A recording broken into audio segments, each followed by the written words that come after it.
పూణే వేదికగా ఇంగ్లాండ్తో 5 టీ20ల సిరీస్లో భాగంగా శుక్రవారం జరిగిన 4వ టీ20లో భారత జట్టు ఘన విజయం సాధించింది.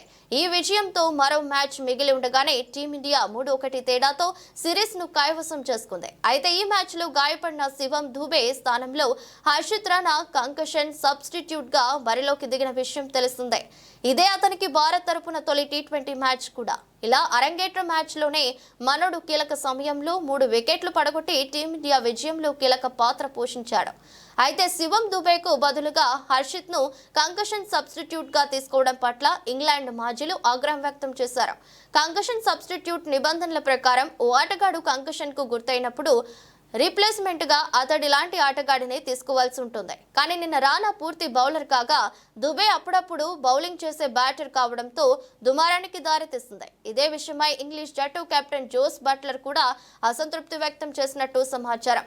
ఫీల్డ్ అంపైర్లతో మాట్లాడినప్పటికీ ఫలితం మాత్రం ఇండియాకు అనుకూలంగా వచ్చింది. దీంతో మ్యాచ్ తర్వాత బట్లర్ ఈ విషయంపై స్పందించాడు.